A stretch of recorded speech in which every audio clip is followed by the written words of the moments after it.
صحابہ کرام دیکھو پہلے جب تک اسلام نہیں تھا تو کسی نے گھوڑے نے پانی پہلے پلا دیا نا اپنے گھوڑے کو تو اس پہ لڑائی شروع, تم نے پہلے پانی کیوں پلایا, پھڈا شروع. اونٹ نے پہلے پانی پی لیا تو تم نے کیوں پیا, تمہارے اونٹ نے کیوں پیا, جب میں ہوں تو میرا اونٹ پہلے پیا. اس پہ لڑائی شروع, پھڈے بازی, قبائلی جنگ, قتل و غارت, یہ ہوتا تھا.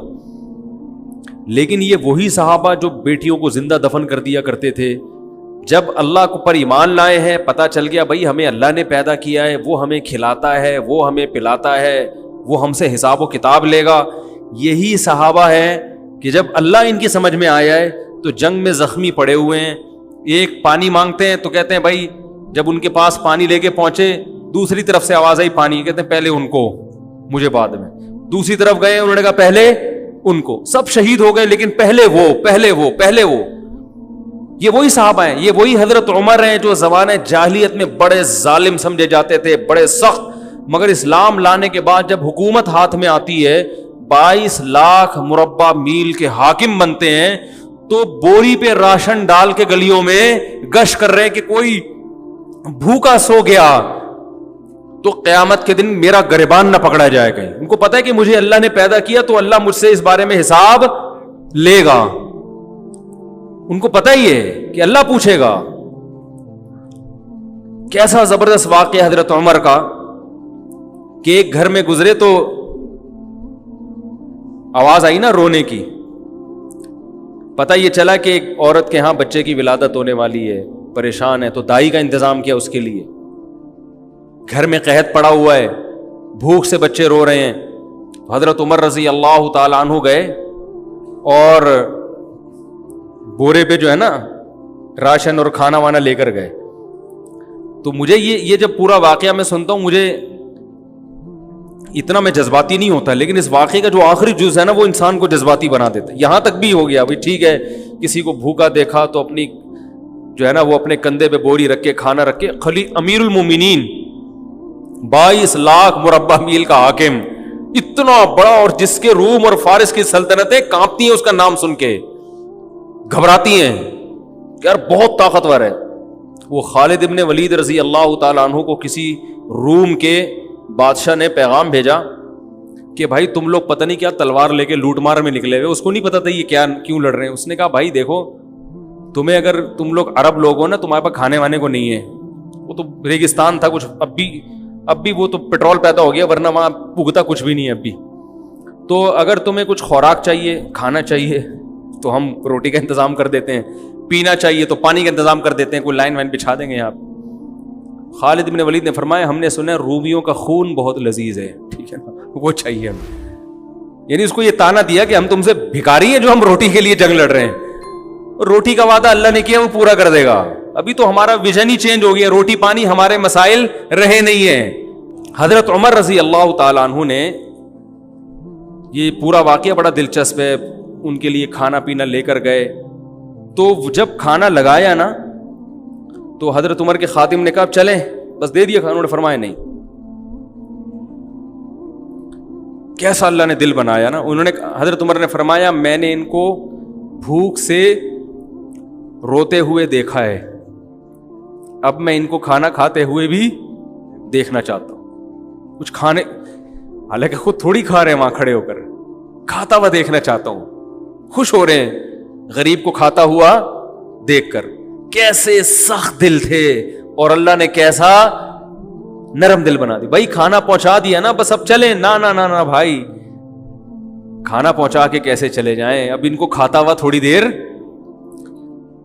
کچھ دیر کھاتا ہوا دیکھ کے خوش تو ہونے دو. حضرت عمر کو کھانا کھانے سے اتنی خوشی نہیں ہوتی جتنا ان کو کھاتے ہوئے دیکھ کر خوش ہو رہے ہیں. تو یہ کوئی پاور تھی, کوئی کیا نبی صلی اللہ علیہ وسلم نے حضرت عمر کے سر پہ تلوار رکھ کے یہ سکھایا تھا ان کو کہ تم ایسے حکومت کرنا ہے, یا کوئی اس وقت اقوام متحدہ بنی ہوئی تھی کہ جو ممالک اپنی رعایا کا خیال نہیں کر رہے تو اقوام عدالت میں یا بین الاقوامی عدالت میں ان کے خلاف کیس ہو جائے گا, کوئی تھا ایسا؟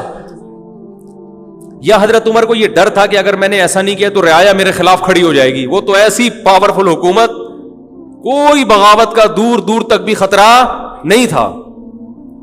اللہ کا خوف، اللہ کا خوف کہ جس خدا نے مجھے حکومت دی ہے، ایحسب الانسان ان یترک سدی، اللہ نے قرآن میں کہہ دیا ہے کہ تم یہ مت سمجھو کہ بیکار چھوڑ دیے جاؤ گے، ہر عمل کی ریزن بیان کرنی پڑے گی کہ اے عمر، اگر آپ کی رعایا میں ایک گھر بھوکا تھا آپ کو پتہ نہیں چلا تو اس کی ریزن بیان کریں کہ آپ کو پتہ کیوں نہیں چلا، اور اگر آپ کو پتہ چل گیا تو اس کے گھر میں کھانا پہنچانے کا انتظام کیوں نہیں ہوا، یہ بھی ایک عمل ہے نا، اس عمل کا جواب دے۔ حضرت عمر کے پاس اس کا جواب نہ ہوتا، اس لیے کندھے پہ راشن ڈال کے لے کے جا رہے ہیں۔ آپ حکمرانوں کو برا بلا کہتے رہو، یہ ایسے یہ ویسے، یہ یوں یہ یوں، تو بھائی وہ بھی اور ہم سب ایک ہی جیسے ہیں، ہم کون سا اپنی ذمہ داری پوری کر رہے ہیں؟ آج مثالیں دی جاتی ہیں، حکمرانوں کو شرمندہ کیا جاتا ہے حضرت عمر کی مثالیں دے کے، دیکھو وہ ایسے تھے تم ایسے، وہ ایسے تھے تم ایسے۔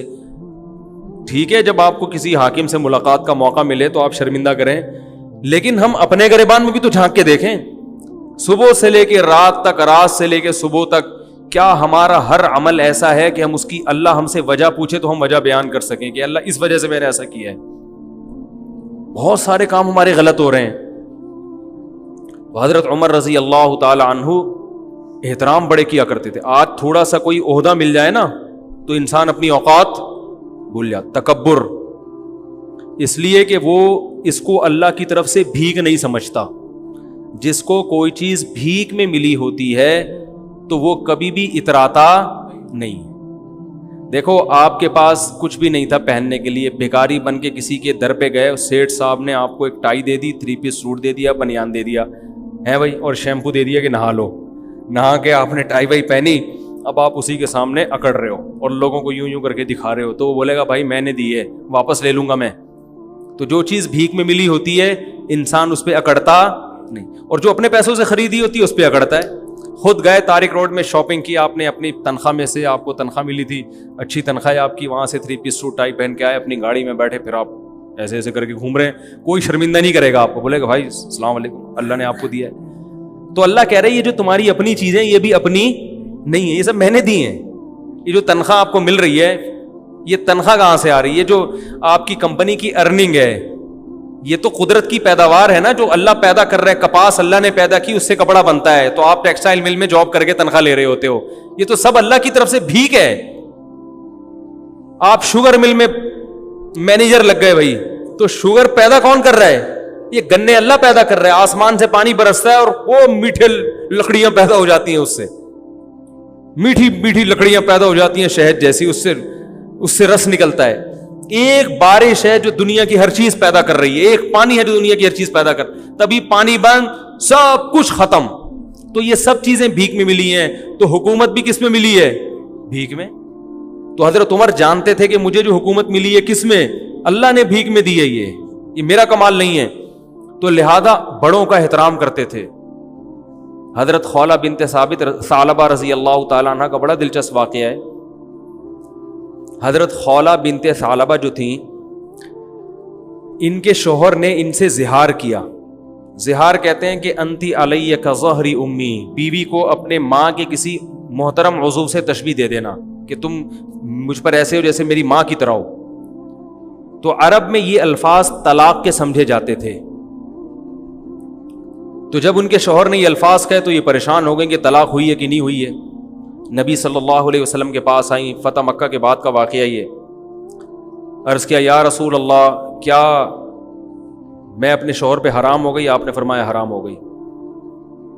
وہ بار بار اللہ کی طرف دیکھتی کہ اللہ کوئی صورت پیدا کر دے، چھوٹے چھوٹے بچے بھی تھے، شوہر سے بہت محبت بھی تھی، پھر جاتی پھر واپس آتی، یا رسول اللہ، جیسے لوگ طلاق دیتے ہیں نا بیوی کو، تو پھر عورتیں بھی آتی ہیں، مرد بھی آتی ہیں، مفتی صاحب 3 دے دی ہیں کچھ تو ہمارے نبی بھی ہمارے نبی کیا کہہ رہے تھے کہ طلاق یعنی نکاح ختم، حرام ہو گئی ہو ہمیشہ کے لیے، اس لیے کہ آپ اپنی طرف سے، تو مفتی بھی اپنی طرف سے کچھ نہیں بتا سکتے۔ جب بار بار آئیں اور آسمان کی طرف دیکھتی تو اللہ نے آسمان سے آیتیں نازل کی۔ قد سمع اللہ، 28ویں پارے کا پہلی آیت، قد سمع اللہ قول التی تجادلک فی زوجہا، تحقیق سن لی اللہ نے بات اس عورت کی جو اے نبی اپنے شوہر کے بارے میں آپ سے جھگڑا کر رہی تھی، واللہ یسمع تحاورکما، اللہ تمہاری سرگوشیوں کو، باتوں کو سنتا ہے. اور پھر اللہ نے آیتیں نازل کی، والذین یظاہرون منکم من نسائہم، جو لوگ اپنی بیویوں کو ماں کے کسی عضو سے تشبیہ دے دیں، اظہار کریں، تو اس طرح کہنے سے ان کی بیویاں حقیقت میں ماں نہیں بن جاتی. یہ طلاق کا جملہ نہیں ہے، نہ اس سے طلاق ہوگی نہ بیوی حرام ہوگی، لیکن یہ بری بات ہے. تو بری بات کی سزا یہ ہے کہ جو شوہر ایسا جملہ کہے گا تو وہ بیوی کے قریب نہیں جا سکتا جب تک کہ ایک غلام کو آزاد نہ کر دے. اور جس میں غلام کی طاقت نہیں ہے وہ 60 روزے لگاتار رکھے. جو 60 روزے بھی نہیں رکھ سکتا، کمزور ہے، بیمار ہے، تو وہ 60 مسکینوں کو 2 ٹائم کا کھانا کھلائے، اس کے بعد بیوی کے پاس جا سکتا. تو اللہ نے آیتیں نازل کی. کیا خیال ہے بھائی؟ اب آیتیں نازل ہونے کا آپشن، اس لیے 3 طلاقیں دیں تو وہیں بیٹھ کے بس سمجھ جائے گا کہ بیوی حرام ہو گئی ہے. ٹھیک ہے نا؟ اب آ کے مفتی کو تنگ نہیں کوئی گنجائش، پھر ادھر سے آ کے فتوے آج کل مارکیٹ میں اویلیبل. اور میں بتاتا ہوں اہل حدیث علماء کا میں احترام کرتا ہوں، لیکن 3 طلاق کے مسئلے میں ان کی رائے 100% غلط ہے، بالکل قرآن و حدیث سے متصادم، اجماع امت کے خلاف ہے. اس لیے ان کے فتویٰ سے بیوی حلال نہیں ہوگی. خود اہل حدیث کے لیے بھی اس فتوے پر عمل کرنا جائز نہیں ہے. تو رسول اللہ صلی اللہ علیہ وسلم نے ان کو بتایا کہ اللہ نے تمہاری بات سن لی. تو یہ بڑی ایک فضیلت تھی.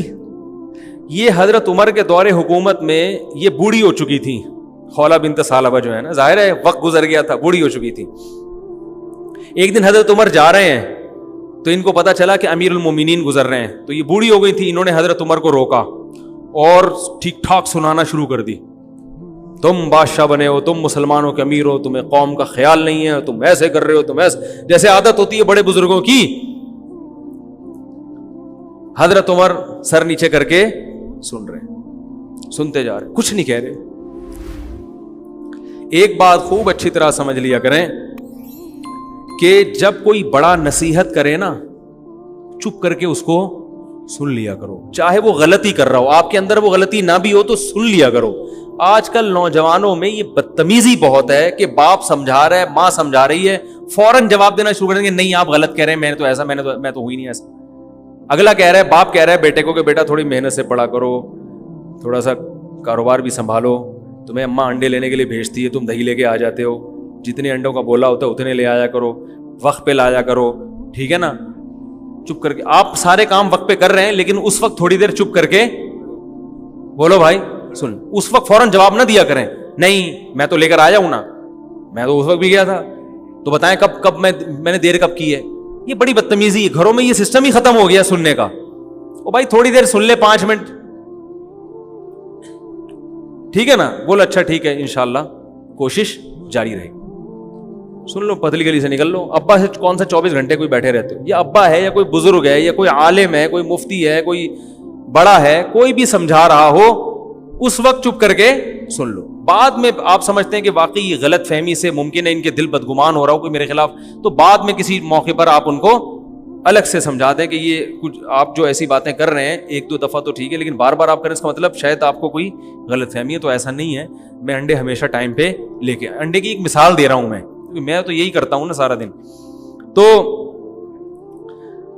تو یہ جو ہے نا ایک دم بدتمیزی کرنا، یہ اچھا کام نہیں ہے. کچھ آداب ہوتے ہیں، کچھ تمیز ہوتی ہے، وہ چھاٹ ہوتی جا رہی ہے مارکیٹ سے. باپ اگر غصے میں بھی ڈانٹ رہے تو چپ کر کے سن لو. اسی سے انسان کے خاندانی ہونے کا پتہ چل جاتا ہے. کچھ دن پہلے ایک جگہ جانا ہوا، ابا نے اپنے بیٹے کو نا میرے سامنے ڈانٹ رہے ہیں، ایک کاروبار کے سالے نے بیڑا غرق کر کے رکھ دیا یار، اس کو دیا یہ کر دیا سست. بیٹا بیٹھ کے سن رہا ہے چپ. مجھے اندازہ ہوا کہ خاندانی لوگ ہیں. گھرانہ کیسا ہے؟ باپ بولتا ہے تو بیٹا چپ کر کے سنتا ہے. یہ خاندانی ہونے کی علامت. ورنہ بیٹا یہ بھی کہہ سکتا ابا مفتی صاحب کو بتانے کی کیا ضرورت ہے. وہ ہو سکتا ہے بعد میں جا کے اس نے پرچہ لکھ کے دیا ہو کہ ابا ویسے ہی مجھے سمجھا دیتے ہیں مفتی صاحب کے سامنے. ابا کو چاہیے کہ الگ سے سمجھائیں، کسی کے سامنے نہ کریں. یہ ابا کی غلطی ہے. لیکن بیٹے کی سعادت کیا ہے؟ چپ کر کے سن لو یار، ابا کے احسان اتنے ہیں، یہ گھر ابا نے دیا ہے بھائی، نام ابا سے ملا ہے، کوئی بات نہیں، تھوڑا سا ظلم ہو گیا تو کیا ہو گیا.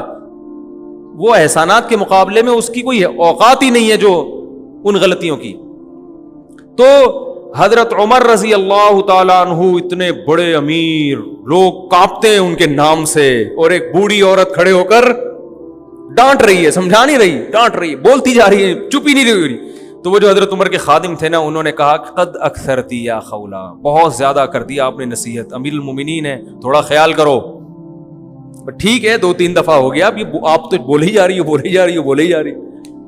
حضرت عمر نے ان کو خاموش کرا دیا، اپنے خادم کو، فرمایا کہ اگر یہ عشاء کے بعد کا یہ واقعہ ہے، فرمایا اگر یہ عشاء کے بعد سے فجر تک بھی مجھے کہتی رہے گی تو عمر اس کی بات سنتا رہے گا، کیونکہ یہ وہ عورت ہے جس کی بات کو اللہ نے آسمانوں پہ سنا ہے۔ تو عمر کون ہوتا ہے اس کی بات کو سننے سے انکار کرتے؟ یہ وہ عورت ہے جس کی بات اللہ نے 7ویں آسمان پہ سنی ہے۔ یہ آئی تھی نا نبی کے پاس گنجائش پیدا کریں تو قد سمع اللہ، اللہ نے آیتیں نازل کی، اللہ نے سن لی اس عورت کی بات جو اپنے شوہر کے بارے میں آپ سے جھگڑ رہی تھی۔ تو جس کی بات اللہ 7ویں آسمان پہ عرش پہ بیٹھ کے سن رہا ہو، عمر کیسے کہہ سکتا ہے کہ بس کر میں نہیں سننا چاہتا؟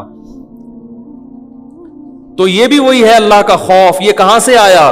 قرآن سے آیا۔ کوئی اقوام متحدہ نہیں تھی اس وقت، یہ کوئی بین الاقوامی عدالت نہیں تھی جس کے پاس دنیا کیس لے کے جاتی کہ یہ ہماری بات نہیں سن رہے۔ جب تک اللہ کا خوف نہ ہو، آخرت نہ ہو، انسان کا بچہ بن ہی نہیں سکتا، اور دنیا میں ظلم ہوتا رہے گا، اور اپنے اوپر بھی انسان ظلم کرتا رہے گا، اپنے اوپر بھی۔ دیکھو میں سگریٹ نہیں پیتا الحمدللہ، میں چرس نہیں پیتا، میں ہیروئن نہیں پیتا، یہ کیوں؟ اسلام کی وجہ سے نا۔ اگر آپ نہیں پی رہے تو کس کی وجہ سے؟ خدا کی قسم ایک دن کے لیے اسلام کو ہٹا دو تو دیکھو یہاں آدھے سے زیادہ لوگ شراب پینا شروع کر دیں گے۔ اپنی جان پہ ظلم ہے یا نہیں شراب پینا؟ بتاؤ میرے بھائی۔